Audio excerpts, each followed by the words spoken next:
Greetings and salutations, loyal viewers of this channel. My name is Sean, and today we got to talk about this interview that Kamala Harris recently did with the Association of Black Journalists, which, by the way, is the same organization that Trump did an interview with, where he called them out for being 30 minutes late, called Kamala Harris out for not showing up, and of course, that made headlines in all sorts of ways, and obviously this interview, in some ways, was nowhere near as harsh as the Trump interview. However, and I do want to make this 100% clear, despite this clip that's going around calling Kamala Harris a joyful warrior. Joyful warrior has been used to describe your campaign. You didn't see that just a minute ago, though. Okay, I'm back to my joyful part. And your opponent and Republicans have at times weaponized you laughing in campaign ads, for example. Why is joy important to you to insert into this election? Unlike Vice President Harris's other interviews, where you had Dana Bash giving her multiple choice answers in order to walk her through it, or the ABC interview where they actually had to edit out 2 to 3 minutes of her garbled nonsense portion of her answer to make her sound more coherent. In this particular one, they hit her with follow-up questions, and she did not stand up to scrutiny, and they also hit her with follow-up questions on an issue that she desperately does not want to talk about. So we're going to get into all of this, we're going to talk about it, but before we do, I want to thank everybody who supports this channel via actualjusticewarrior.com/join. Give me the money.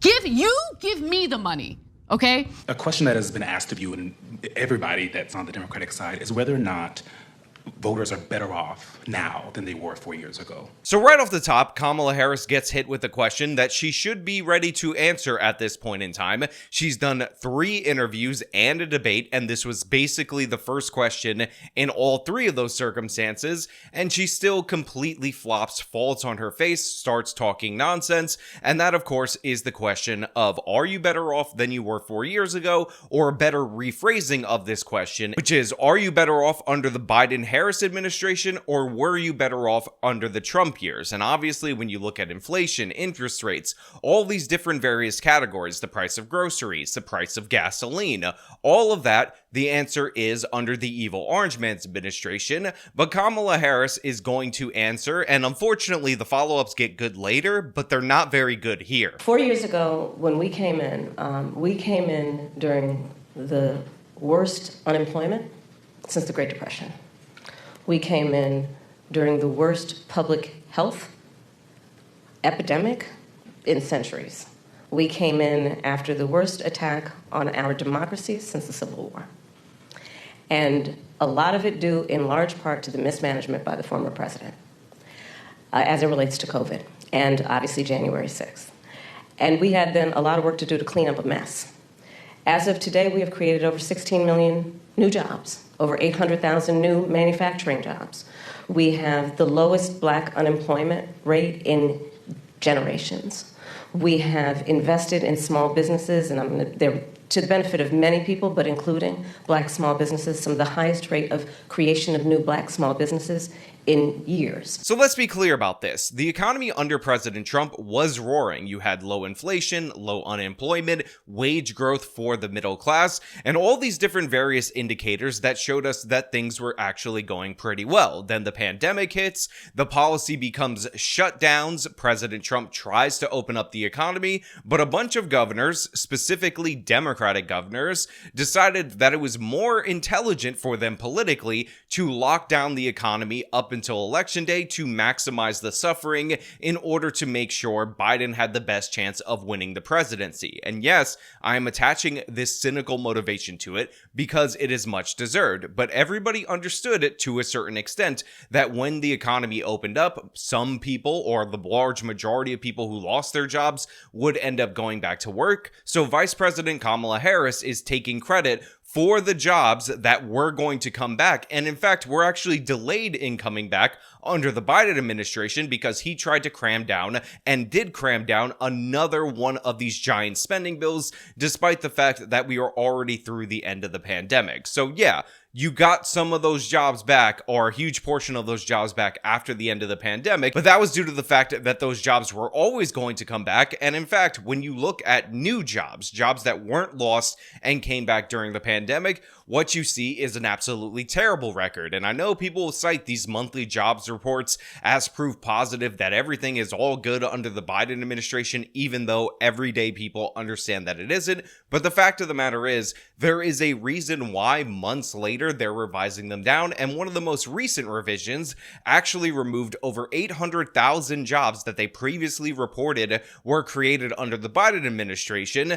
because these revisions often come out months later. And yes, his economic policies have been a disaster. And yes, Kamala Harris has played her role in that the Senate was virtually tied, or was tied, when she came into office, and she was the tie-breaking vote on key pieces of legislation that ended up making things worse. I offer a new generation of leadership for our country that is about, in particular, turning the page on an era that sadly has shown us attempts by some to incite fear, to create division in our country, and to do the work that is about bringing some level of optimism and, dare I say, ambition about what I know is possible in our country. And so my plan for the economy includes what I imagine and believe and call an opportunity economy. What we can do to grow an opportunity economy where all people have access to the resources to compete, to apply their incredible work ethic, their ambition, their aspirations, and their dreams, and actually not just get by, but get ahead. Now, Kamala Harris also ends up talking the nonsense about the opportunity economy, and let me explain this to you guys out there in the audience. Opportunity is a word that polls well. Economy is a number one issue, so she just put the word opportunity in front of the word economy and is hoping that you guys out there in the audience, the American people, the American voting base, say, hey, wow, that sounds pretty good, better sign up for that, even though there is no discernible difference between what she is offering and what Joe Biden is offering. And in fact, the only places where she is different, where she actually identifies policies, happen to be significantly worse. Take, for instance, her housing argument. Americans need houses. She talks accurately about how there's a supply shortage of housing, but her solution is only going to make the problem worse. We have a shortage of housing supply. It's too expensive. People can't afford to buy a home. You know, we grew up, our parents, where they had the ability to somehow believe the American dream was attainable. Not so much for younger working people. And I recognize that. So my approach is a new approach, which is to say, let's just take this and deal with it head on.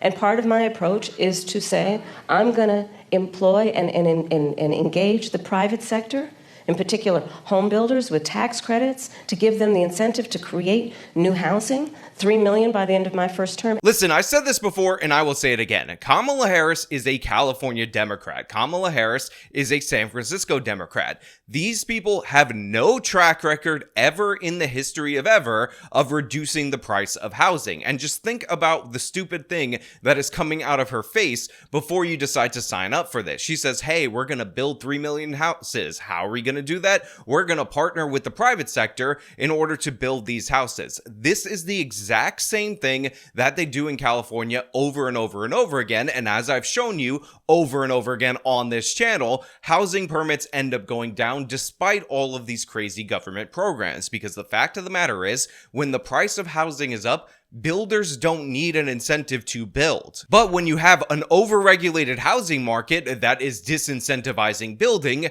you end up in situations like we see in the state of California, where you have prices skyrocketing, but building permits actually going down in comparison, which makes no sense. Now, I'm a fan of comparing this to the state of Tennessee, specifically in and around the Nashville area, which has seen a lot of people move into that area. And as you can see, in a market that is lightly regulated, that is likely altered by the hands of government, building permits seem to track with the demand of housing. That doesn't happen in huge portions of this country, and part of the reason why is all these different various regulations. And guess what? Kamala Harris is going to add more regulations, not take them away. place. So she's promising 3 million homes, but in reality, she's not going to build those 3 million homes. On top of that, she has let so many people into this country illegally that they're juicing up the demand for housing, and that is a major problem that the American people have to deal with. That is raising rents in all these different various places.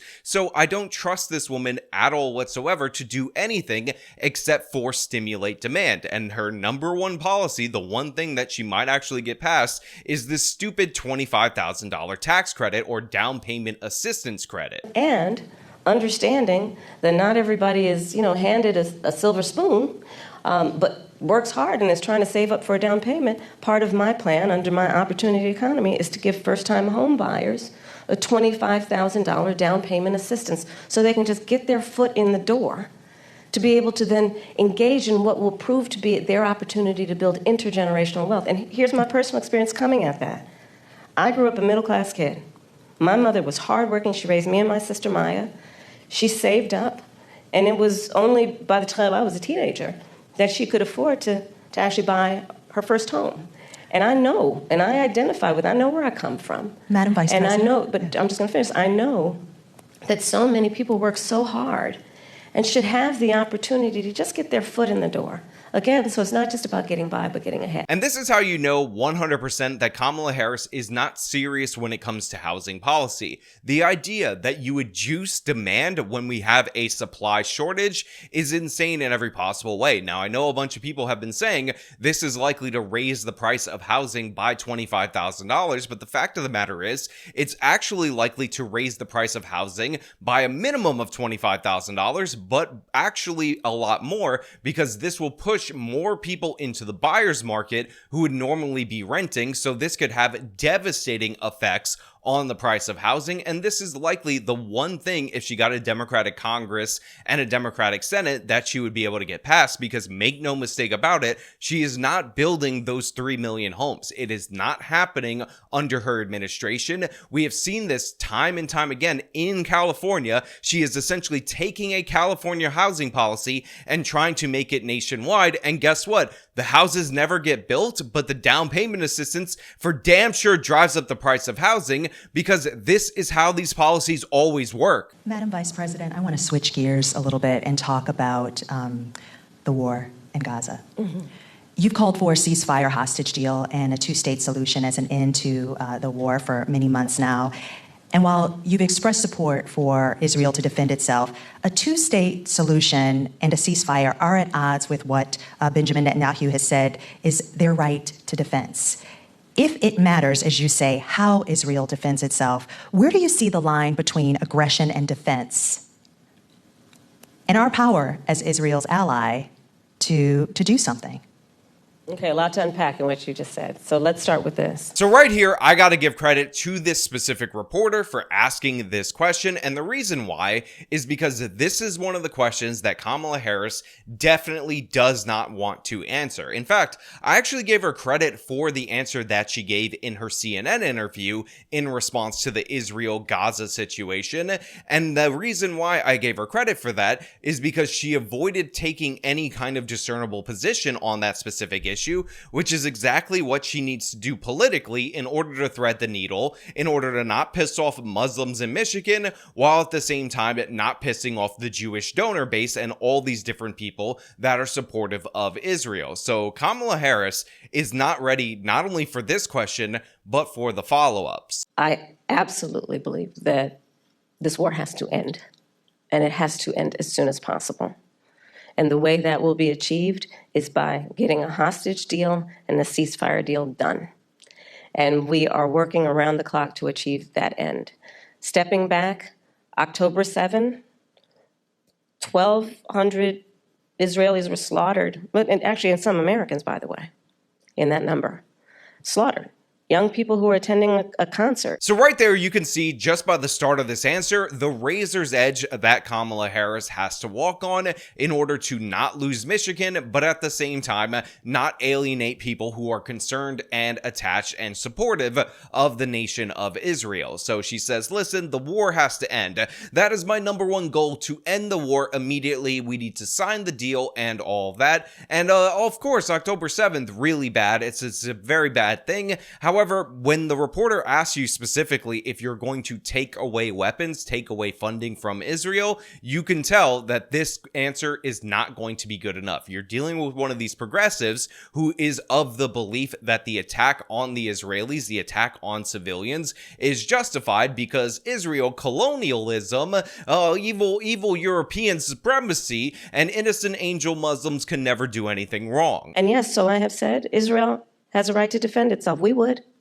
And, But Madam Vice President, I think my ask is the difference between aggression and defense. No, but it's important to put it in context, which is what I'm doing, and I'll get to that. So right there, you can see the reporter is not having any of this, interrupting Kamala Harris because she says, I want to know the difference between aggression and defense, because of course, this is the portion of the Democratic base, which is a large portion of the base, that believes that Israel doesn't really have a right to defend itself, and everything that it does is an act of aggression because, of course, colonialism and blah, blah, blah, not to mention the fact that these are the Blame America types, and because they view Israel as an outpost of the West, as a representative of the United States of America, they hate it by proxy. And so how it does so matters. And far too many innocent Palestinians have been killed, women and children. We have seen with horror the images coming out of Gaza, and we have to take that seriously. And we have to agree that not only must we end this war, but we have to have a goal of a two-state solution, because there must be stability and peace in that region, inasmuch as what we do in our goal is to ensure that Israelis have security and Palestinians in equal measure have security, have self-determination, and dignity. So look, up until this point, we have been grading Kamala Harris's answers in terms of how voters, specifically Muslims in Michigan and progressive Democrats, are going to feel about those answers, but I do want to point out an obvious glaring hypocrisy right here. What Kamala Harris is talking about when she's saying the war needs to end immediately, we need a ceasefire deal, and we need a two-state solution, is rewarding the enemy of our ally for a terrorist attack that they committed against our ally. The fact of the matter is, the people in Gaza, their governing force, which is called Hamas, started this war. Now they are losing the war, yet because they can't fight back, they've decided that they're going to go after the international community and try to get them to put pressure on their opponent so that they will surrender in this war. And by the way, make no mistake about it, ceasefire is a surrender from the Israelis, because guess what? They've had a bunch of different ceasefires throughout their history, and if ceasefires led to peace in this particular region, it would be the most peaceful area in the Middle East. The fact of the matter is, as I pointed out, and I will link this essay again, every time you put pressure on Israel to not wipe out Hamas, their enemies that initiate attacks against them, and lessen the consequences for them, you incentivize the future attacks. And since this one was so large in scale, if this doesn't justify removing Hamas from power, then nothing will. And let's be clear about this. The issue that these progressives have has nothing to do with Israel doing enough or too little to protect civilian casualties. The issue that they have is that Israel is doing anything because they believe the Muslims to be oppressed, and Israel, as an outpost of the West, as a representative of the United States of America, they consider to be the oppressor. Just look at the coverage from all these different people on the pager attack that happened in Lebanon that was specifically targeted to Hezbollah members. It's one of the most targeted attacks on a terrorist organization that you can possibly have, because these people decided to switch from smartphones to pagers and to walkie-talkies, and those were what was detonated. And look at how much they are against that as well. The reason why they're against that is because they don't want Israel doing anything. And by the way, the attack on Hezbollah is not unprovoked either. 60,000 Israelis in the north are displaced due to Hezbollah bombs, and the reason why they're initiating the bombing is because Israel is striking back against Hamas in Gaza. So you have an attack from the north in aid of a terrorist organization from their south.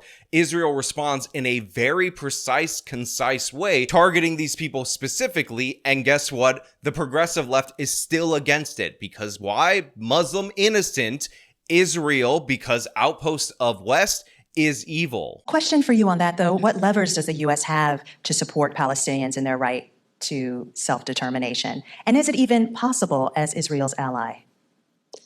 Well, absolutely. I will tell you, I have been actively involved in, for example, meeting not only with Israeli officials, but with Arab officials. So again, look at where the questions are going. They're asking if there's any leverage, if there's anything you can use in order to force your allies to the table in order to get this two-state solution. And Kamala Harris is trying to weave and bob around it, but credit to these journalists for asking these questions. And by the way, shame on Kamala Harris and shame on all politicians for not being able to answer this question, because it is beyond the nation of Israel. I know a lot of people out there are Israel first types. They hate that country more than anything. So that's their number one issue. But the fact of the matter is, if the United States government abandons an ally in the middle of a war due to negative public perception of that war, then nobody else in the future is going to be able to trust the United States if they make them promises or guarantees, or if they have alliances with them. So again, this is beyond the nation of Israel. It's beyond this specific conflict. It happens to be that the Israelis should depose Hamas, obviously, for their own personal interests. But the reason why America can't just pull out right now is because that will give a message to the rest of the world that all they need to do is run a propaganda campaign against any one of our allies and we'll abandon them immediately. But absolutely, the United States of America absolutely has a role, which is why we have been active, in particular with the Qataris and the Egyptians, around attempting to get a deal done and get it done as quickly as possible. But Madam Vice President, just to follow up really quickly, is there a specific policy change that you, as President of the United States, would say you would do that would help this along? Because you've gotten a lot of credit for emphasizing the humanity of Palestinians. But what I often hear from folks is that there's no policy change that either you or President Biden have gone and said they would do. Is there a specific policy change as president that you would do in our helping of Israel? We need to get this deal done. And we need to get it done immediately. And that is my position, and that is my policy. We need to get this deal done. But in the way that we send weapons, in the way that we interact as their ally, are there specific policy changes? Well, Eugene, for example, one of the things that we have done that I am entirely supportive of is the pause that we've put on the 2,000-pound bombs.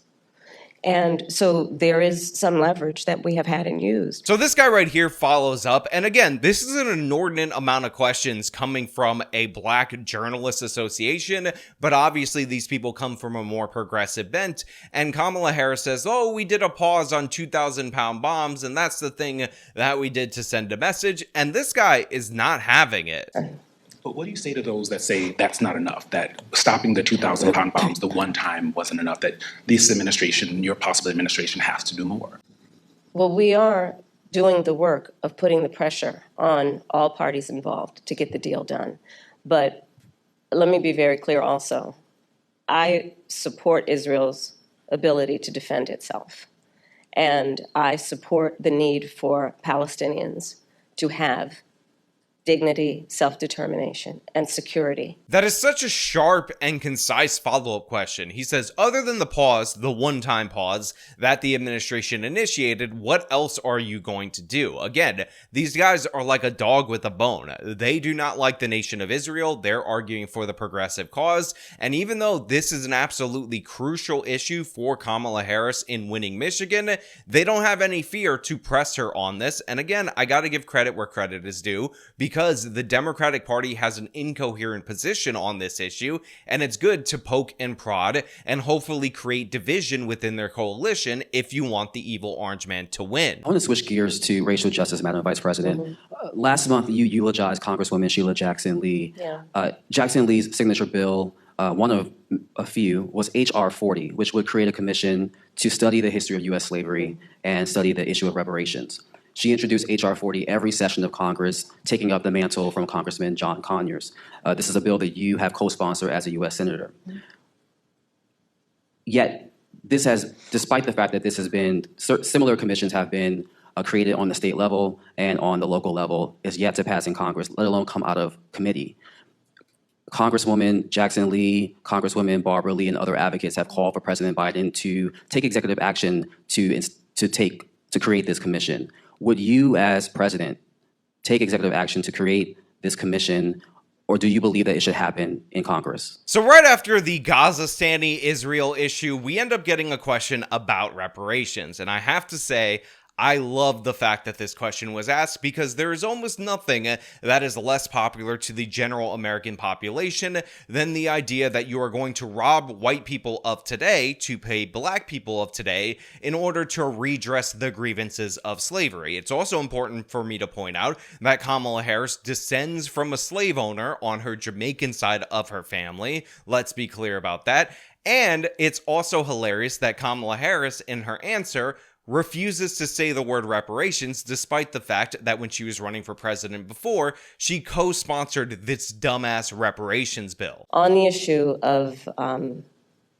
what we need to do going forward, look, first of all, we just need to speak truth about history, in spite of the fact that some people try and erase history and try and teach our children otherwise. We need to speak truth about the generational impact of our history, in terms of the generational impact of slavery, the generational impact of redlining, of Jim Crow law. I could go on and on and on. These are facts that have had impact. And we need to speak truth about it. And we need to speak truth about it in a way that is about deriving solutions.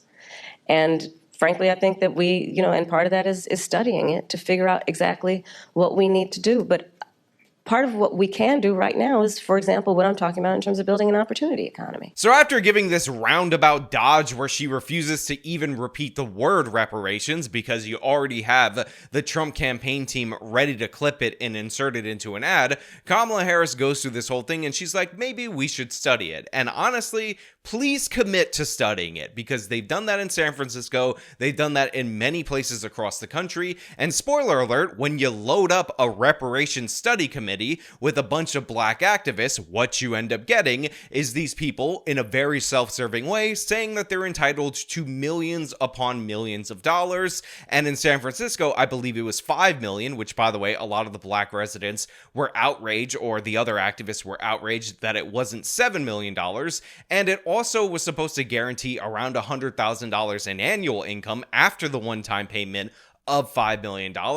And it had all sorts of ridiculous things in there, like the fact that black residents should be entitled to $1 homes in the city of San Francisco. So please, for the love of God, do more reparation studies to show how entitled, how insane these black activists are for wanting all of these different special perks and privileges based on the fact of things that they never suffered through for themselves. Which is addressing explicitly the obstacles that historically and currently exist and dealing with them. Student loan debt, medical debt, bias in home appraisals. What we need to do in terms of dealing with an issue that I have championed for years, black maternal mortality, which is the fact that black women are 3 to 4 times more likely to die in connection with childbirth than other women. And we know that the reasons for that include disparities that pre-exist her pregnancy. So Kamala ends up talking about all these different disparities, disparate outcomes, and all of that, and uses that as proof of the legacy of slavery, when in reality it is proof of the legacy of poor choices that these individuals make in their own lives. Black women are more likely to die giving birth because guess what? They're more likely to be overweight, more likely to be diabetic, more likely to miss prenatal care appointments, where, by the way, you can find complications in the pregnancy. And when you don't do all of those things leading up to the moment where you give birth, guess what? You show up to the hospital and there's not very much the doctors can do. On top of that, I will point out that studies show time and time again that Filipino women and Hispanic women actually have the lowest rate of maternal mortality in the United States of America. So it could also be down to other factors that we don't know about, because a lot of these Hispanic women are poor. They're actually poorer on average than black women in many cases, and they still don't have the same negative outcomes. Do you have a position on whether that should happen, this commission should happen through executive order or via Congress? I think Congress ultimately will have the ability to do this work. I'm not discounting the importance of any executive action, but ultimately Congress. Because if you're going to talk about it in any substantial way, there will be hearings, there will be a level of public education and dialogue that and I think that was part of the spirit behind the congressional action thus far, to ensure that everyone can participate in this conversation in a way that elevates knowledge about history and the reference points that that are the impetus of this conversation. Especially, again, when people are trying to deny history, when people are, so-called leaders are saying that enslaved people benefited from slavery.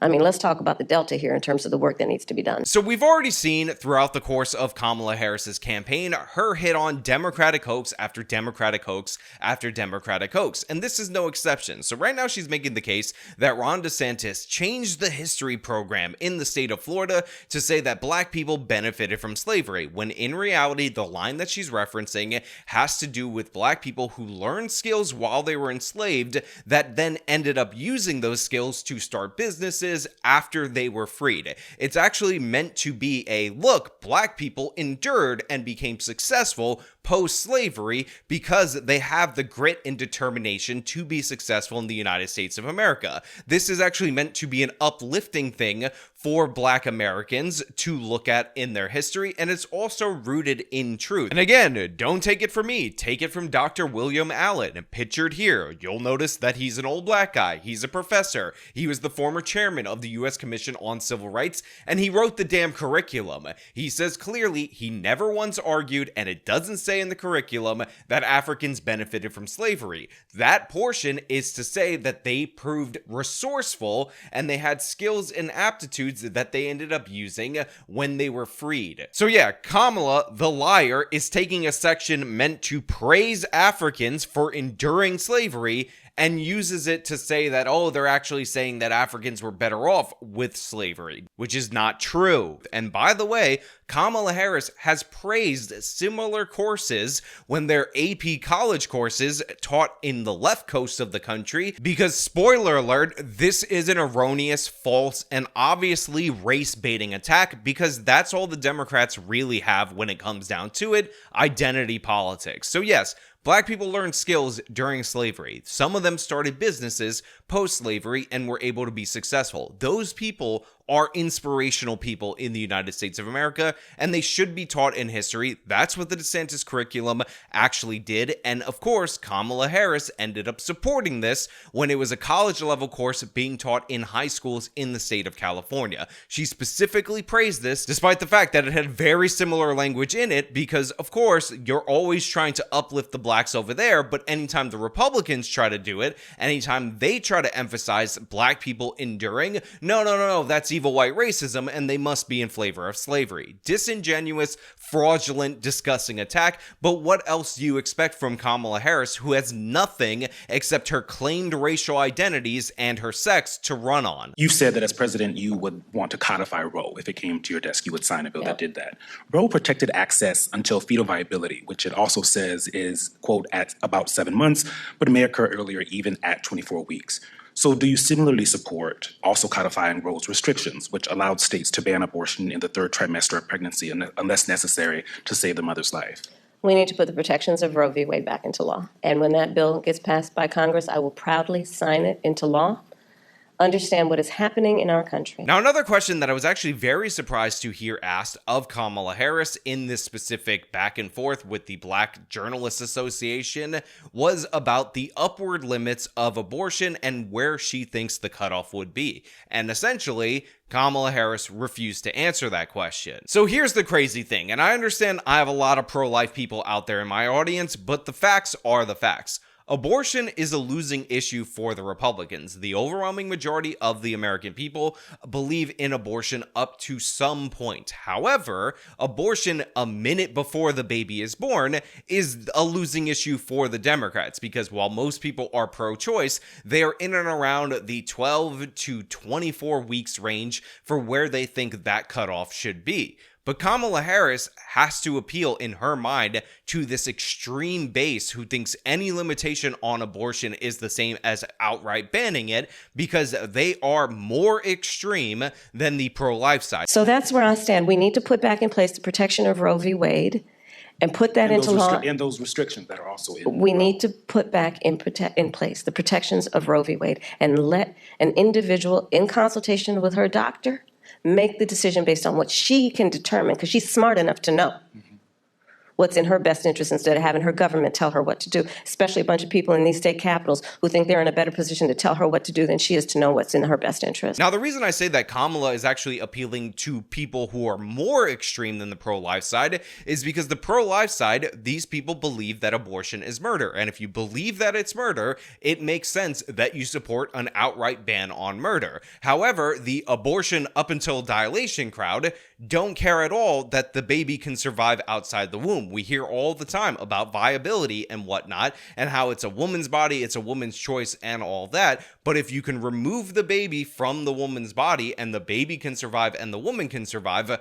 why would you kill it? It makes no sense at all whatsoever. But they don't care about that because, again, they're not about female bodily autonomy. They're about the right to kill your offspring. So that's where I stand. We need to put back in place the protection of Roe v. Wade and put that into law. And those restrictions that are also in. We need to put back in place the protections of Roe v. Wade and let an individual, in consultation with her doctor, make the decision based on what she can determine, because she's smart enough to know. Now, while you could say 20 to 25, maybe even 30% of the country is legitimately pro-life, who's in favor of this standard? Maybe 1 to 2% of the population, yet Kamala Harris refuses in any way, shape, or form to define the cutoff point or say where her, as somebody who's trying to do something about this federally, something that the evil orange man isn't trying to do, would put the cutoff point, because in reality, she's in favor of abortion up until dilation. Let's make no mistake about that. And again, if she wasn't,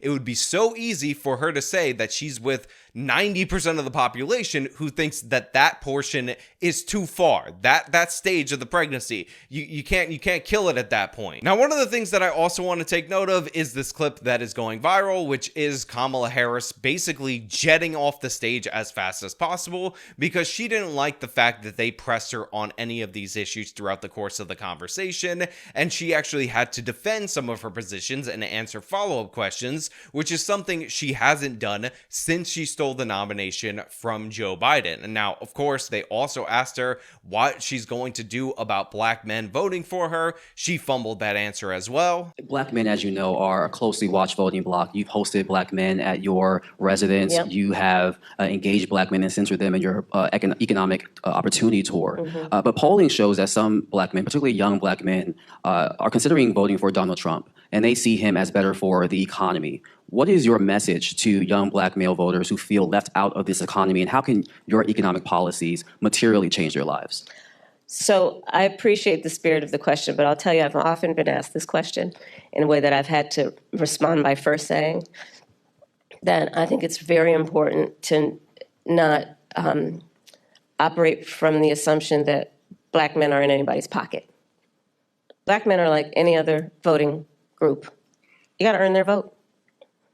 So I'm working to earn the vote, not assuming I'm going to have it because I am black, but because the policies and the perspectives I have understands what we must do to recognize the needs of all communities. And I intend to be a president for all people. But I'll leave the rest of the interview up to you guys to watch. Again, it will be linked in the description in full, but once again, we see Kamala Harris fall on her face on a multitude of issues, and this time the people who hit her hard was the National Association of Black Journalists, so give them credit where credit is due.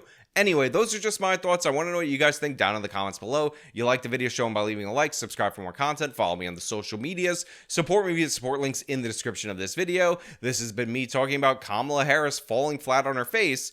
Till next time.